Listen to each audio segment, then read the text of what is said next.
Pertanyaannya, apakah Barreskrim perlu memproses laporan soal ijazah Hakim MK Arsul Sani? Bagaimana juga menyelesaikan persoalan ijazah ini? Serta apa dampaknya untuk Mahkamah Konstitusi? Kita bahas bersama mantan anggota Komisi 3 DPR dari fraksi PDI Perjuangan, Trimedia Panjaitan. Selamat malam, Pak Trimet. Selamat malam, Mbak. Dan ada juga pakar hukum tata negara Universitas Mula Warman, Herdiansyah Hamzah. Selamat malam, Pak Herdi. Selamat malam, Mbak Audrey. Iya, saya mau ke Bang Trimat dulu. Pak Trimat, jadi pada saat dulu kan Anda dan kawan-kawan termasuk yang melakukan uji fit and proper test ya kepada Pak Arsul Sani kala itu yang menjadi calon Hakim MK ya, betul ya Pak? Betul, Mbak. Jadi Komisi 3 periode yang lalu melakukan fit and proper 23 September tahun 2023. Nah, pada saat itu memang 6 bulan sebelumnya rame ada wacana di Komisi 3. Ada 2 orang sesungguhnya yang berminat jadi Hakim Konstitusi melalui pintu DPR. Satu Pak Arsul Sani, kedua Pak Beni Kabur Harman.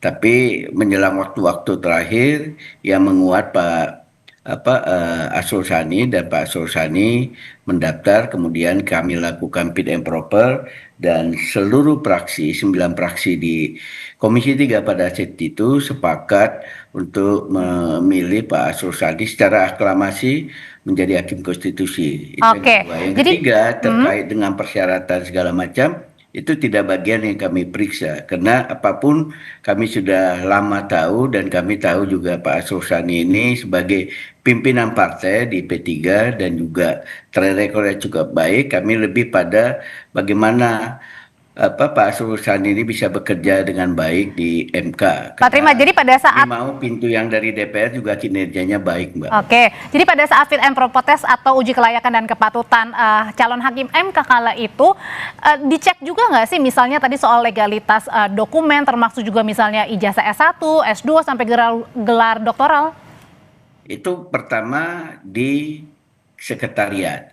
Pada saat mendaftarkan itu tentu Pak Arsul Sani sudah melengkapi termasuk soal pembayaran pajak, LHKPN, beliau sudah melengkapi itu, dan memang pada saat awalnya, pada saat pendahuluannya sebelum pembuatan makalah itu dilakukan pengecekan di lintas praksi, Mbak. Tidak semua anggota Komisi 3 terlibat, pimpinan Komisi 3 dan Kapoksi kalau di DPR yang melihat perwakilan dari praksi-praksi yang melihat kelengkapan persyaratannya, dan tidak ada yang berkomentar soal persyaratan, lebih pada apa visi misi yang dikembangkan oleh Pak Arsul Sani di MK nantinya. Jadi pada saat itu adalah sebatas hanya memberikan ya salinan dokumen saja yang diperlukan. Iya, bukan. Pertama dia buat di sekretariat, kemudian tentu di salinan bahwa sesuai dengan riwayat pendidikan beliau tahun sekian di sini SD, SMP, SMA, S1, S2 sampai dengan S3. Kan tempo hari belum rame isu soal ijazah seperti ini, Pak. Jadi baru-baru ini rame ya. Saya kaget juga pada saat membaca berita hari Jumat yang lalu, sehingga hari Sabtu saya WA Pak Arsul Sani bagaimana ceritanya. Dia bilang hari Senin dia akan melakukan konferensi pers, bari MK bekerja untuk menyelidikinya. Oke, saya ke Pak Herdi dulu kalau gitu. Pak Herdi, sebenarnya dari kasus dugaan untuk laporan ya, dugaan ijazah palsu dan juga penggunaannya kepada Hakim MK, pertanyaannya mempengaruhi nggak sih kredibilitas dari Hakim MK ini? Atau Mahkamah Konstitusinya sendiri? Iya, dengan persoalan yang kemudian mencuat ke publik, saya kira ini berpengaruh besar terhadap kredibilitas Mahkamah Konstitusi ya. Sesuatu yang sebenarnya pasca 2023 akhir kemarin merangkak-rangkak kembali dipulihkan, tetapi ternyata kemudian mendapatkan hal yang baru. Tapi sebelum lebih jauh saya komentari, saya mungkin sedikit mau stressing yang disampaikan oleh Pak Tri gitu ya. Inilah problemnya kalau kemudian kamar politik yang mengusulkan Hakim MK itu juga diisi oleh politisi. Kita nggak punya masa cooling off period gitu ya. Makanya ke depan sebenarnya penting untuk diatur masa cooling off period itu. Seorang politisi yang hendak maju menjadi Hakim MK yang harusnya ada masa cooling down atau cooling off period itu, misalnya 5 tahun dan lain sebagainya. Karena kalau dia memilih sesama politisi, bahkan sesama anggota DPR, ada semacam prinsip kehati-hatian yang dilupakan gitu. Ya udah ini karena Oke. kawan sendiri Atas merasa dasar seperti kenal, itu. kemudian track recordnya sudah lama di DPR begitu. Yes, ini satu frekuensi representasi dari kepentingan politik DPR dan lain sebagainya, sehingga hal-hal semacam ini tanda petik terlupakan begitu ya. Kalau Patri bilang bahwa urusan administrasi adalah urusan kesekretariatan, saya kira tidak juga. Kalau kemudian kita pahami bahwa proses seleksi hakim MK itu yang masuk dari kamar DPR, saya kira persoalan syarat-syarat yang kemudian diatur di dalam undang-undang AMK itu juga harusnya diverifikasi oleh teman-teman di komisi ketiga itu. Jadi bukan hanya soal kompetensi, tetapi juga hal-hal yang dipersyaratkan di dalam undang-undang AMK. Itu satu. Yang kedua, saya kira begini, Mbak Audrey, kalau kemudian perkara ini mencuat ke publik, berdampak terhadap kredibilitas Mahkamah Konstitusi, saya kira kita mesti mencari jalan keluar bagaimana agar ya termasuk Pak Asrul sendiri kan akhirnya tersandra dengan perkara ini, harus ada kemudian upaya untuk memverifikasi apakah memang dugaan ijazah palsu itu benar atau tidak. Pertanyaannya kemudian siapa yang harus memverifikasi, siapa yang punya otoritas. Nah, Saya ambil contoh kasus begini, saya kira MK-MK sudah harus jalan ya, karena kita paham betul di dalam ketentuan, terutama di dalam peraturan MK sendiri yang 1/2023 kan tidak harus berdasarkan laporan, tetapi juga bisa berdasarkan temuan. Yang kedua, kalau kemudian sudah ada yang melapor ke kepolisian, karena ini disebut sebagai pengguna ijazah palsu, saya kira ya kan pintu masuk teman-teman di kepolisian juga bisa melakukan proses cross check terhadap universitas tempat di mana kemudian Pak Asrul mendapatkan jasa itu. Karena kalaupun Pak Asrul berbusa-busa mulut menerangkan bahwa ini loh jasa saya, ini loh foto wisuda saya, kan yang dibutuhkan bukan soal ijazah dan wisudanya, tetapi bagaimana ijazah itu diperoleh kan, apakah dengan Berarti- cara-cara yang patut atau tidak. berarti artinya kalau tadi siang Pak Arsul ini klarifikasi di gedung MK memanggil wartawan menyampaikan ini ijazahnya, salinan ijazahnya, ini foto-foto pada saat wisuda, ini belum tentu memastikan bahwa ijazah yang digunakan asli atau tidak gitu. Yes, itu tidak cukup. Apa yang diperlihatkan oleh Pak Asrul, foto ijazah, foto wisuda itu tidak cukup. Kan bukan persoalan foto ijazah dan wisudanya, tetapi bagaimana ijazah itu diperoleh kan, bagaimana wisuda itu diperoleh gitu. Nah, salah satu cara untuk mengetahui itu ya bagaimana proses pemeriksaan terhadap dari mana kemudian ijazah itu diperoleh Pak Asrul gitu. Kalau kemudian dengan Polandia, kalau kemarin seingat saya di bulan September itu kan ada proses mutual legal assistance antara Indonesia dengan Polandia kan. Jadi ada semacam perjanjian timbal balik untuk bantuan berkaitan dengan tindak pidana. Jadi bisa saja mutual legal assistance itu digunakan sebagai dasar Kepolisian Republik Indonesia bekerja sama dengan Kepolisian Polandia untuk memeriksa apakah memang tempat universitas Oke. di mana tempat di mana Pak Asrul mendapatkan jasa itu, dan bahkan kan kalau disebut-sebut kira-kira begitu. Kita kembali lagi soal pada saat fit and proper test, Pak Trimat. Kalau tadi dikatakan bahwa ini adalah tugas sekretariat untuk memeriksa, mengecek begitu ya keaslian atau dokumen-dokumen salinan ijazah yang dimiliki seorang calon hakim MK. Berarti artinya ini ada catatan juga yang seharusnya diperbaiki, jangan hanya tadi ketika dikatakan kemudian dekat sesama anggota DPR, jadi kemudian mengabaikan hal-hal yang seharusnya memang harus diperiksa dan dicek lagi. Kedua, perwakilan praksi lengkap baru kita jadwalkan fit and proper, itu yang kita lakukan. Yang kedua, menurut saya bisa paralel. MK kan tadi statementnya Pak Ketua sudah jelas akan melakukan proses, bahkan ini bukan sekedar soal pelanggaran hukum. Nah, silakan MK bekerja, kemudian Polri bekerja. Bahkan yang ketiga, saya juga mengusulkan kawan-kawan Komisi 3, karena Pak Asrul Sani ini dari DPR, tentu bisa juga mengundang Pak Asrul Sani ini datang, dan tentu Komisi 3 bertanggung jawab karena yang memilih Pak Asrul Sani menjadi hakim konstitusi. Bisa juga dilakukan pemanggilan kepada Pak Asrul Sani itu oleh Komisi 3. Jadi supaya semuanya jelas. Dan saya senang Pak Asrul Sani juga hari ini berinisiatif langsung melakukan konferensi pers, menunjukkan problem apa yang dikatakan oleh Pak Ardiansyah itu belum cukup. Iya, memang belum cukup. Ini terlalu dini kalau kita menganggap urusan Asli atau tidak? ijazah Pak Asrul Sani ini sudah selesai. Biarkan ini berlanjut dan mudah-mudahan bisa secepatnya sehingga tidak melakukan proses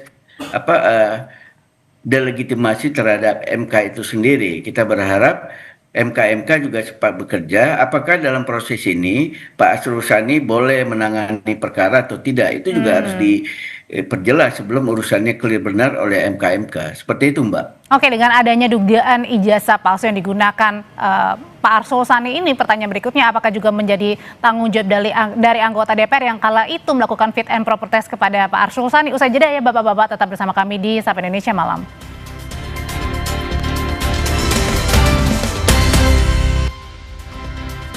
Bersama kami di Sapa Indonesia Malam, Pak Herdi, saya sebelum ke Pak Trimat, saya mau ke Pak Herdi dulu. Jadi menurut Anda sebaiknya meskipun ini baru tudingan ya, penggunaan ijazah palsu, apakah Pak Arsul Sani harus dinonaktifkan sementara waktu, artinya tidak menangani perkara-perkara?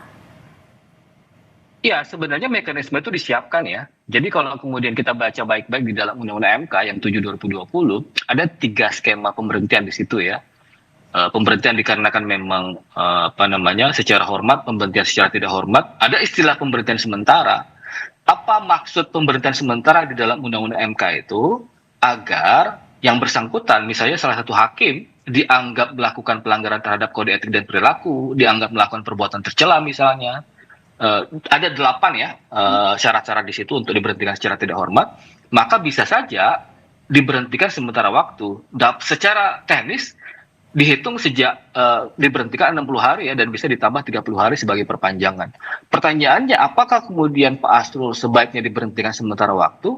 Saya kira untuk menjamin objektivitas proses pemeriksaan terhadap atau penyelidikan yang dilakukan oleh MK-MK, saya kira itu menjadi opsi yang bisa saja dilakukan oleh MK. Supaya marwah MK-nya juga tidak terganggu gitu ya?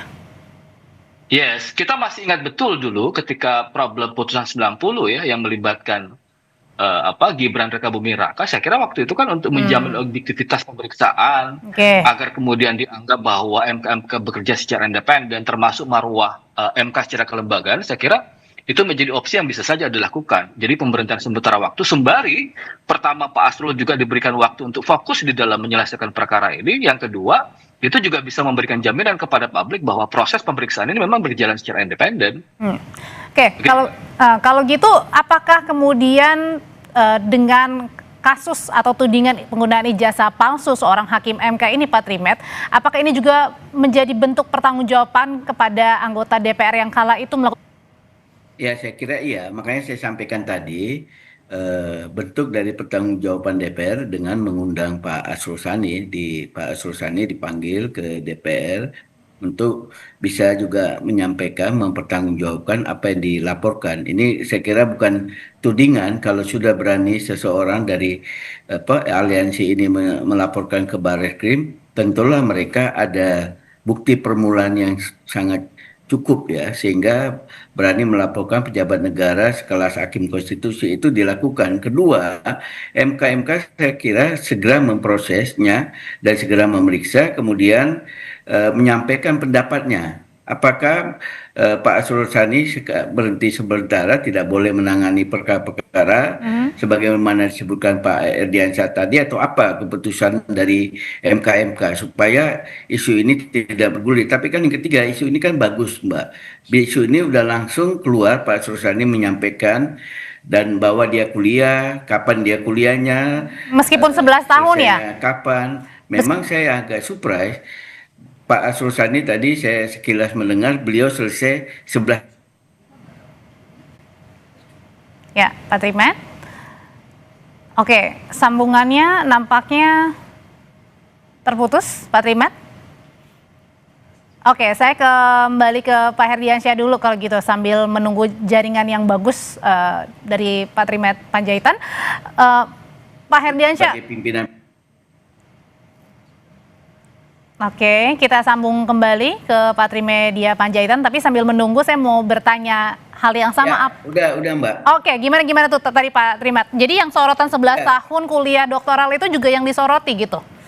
Iya, bagi saya pribadi sekaligus juga yang cukup mengenal Pak Asrul Sani, itu harus lebih detail lagi diceritakan. Nggak semata-mata soal kesibukan di DPR, kesibukan di partai. Memang di DPR sendiri Pak Asrul Sani ini sepanjang pengetahuan saya, selama kami mungkin 10 tahun di DPR, orang yang cukup tekun, serius, dan juga ke tingkat kehadirannya di gedung DPR maupun kunker-kunker itu luar biasa. Dan Pak Arsul Sani seringkali menjadi tim hukum DPR dalam memberikan pandangan dan pendapat di Mahkamah Konstitusi. Jadi itu lebih didetailkan lagi dan itu bisa detail.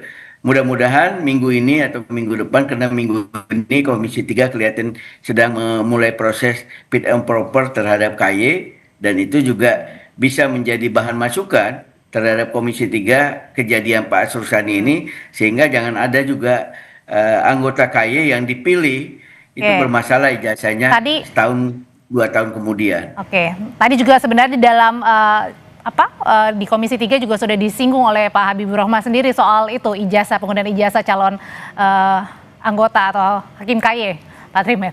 Oh sudah tadi Mbak. Iya, ada singgung seperti itu. Dengan Pak Habibur Rahman ya. Oke, kembali lagi ke Pak Herdiansyah. Pak Herdiansyah, sebenarnya catatan kritikannya seperti apa sih kalau tadi kan dari Pak Trimat atau mungkin kawan-kawan di anggota DPR sudah mengenal lama seorang Arsul Sani, kemudian juga rajin mengenalnya, lalu kemudian apa catatannya supaya tidak mengabaikan hal-hal yang memang atau prosedur-prosedur yang harus memang dilalui selayaknya calon-calon hakim MK?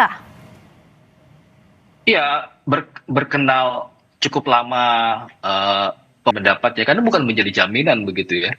Seperti yang saya bilang tadi, pertama saya kira kritikan yang penting adalah bahwa karena proses politik yang menentukan usulan Pak Arsul sebagai calon hakim MK ketika itu, jangan kemudian kita menggampangkan semua persoalan, termasuk ketiadaan prinsip kehati-hatian di dalam memeriksa dokumen persyaratan Pak Arsul Sani. Kan sebenarnya ini reasonable ya, misalnya apakah mungkin Pak Arsul Sani memilih universitas di Polandia yang tempatnya cukup jauh, meskipun tadi alasannya ini karena pandemi, kuliah online dan lain sebagainya, tapi saya kira itu tetap mencurigakan begitu ya. Apalagi tadi disebut terkonfirmasi bahwa Pak Arsul kalau menghitung sejak dari Inggris kemudian pindah ke Polandia itu kira-kira 11 tahun begitu ya. Itu saya kira mencurigakan, dan Pak Arsul sendiri berkuliah di tempat yang tidak lazim gitu. Belum lagi misalnya kenapa tidak lazimnya? Yang mana nih bagiannya? Bukan hal yang lazim dituju sebagai tempat berkuliah ya. Apa jaraknya, kredibilitasnya? Jarak kemudian tempat justru memilih di Polandia ya, hal yang tidak lazim dilakukan oleh teman-teman di DPR gitu ya.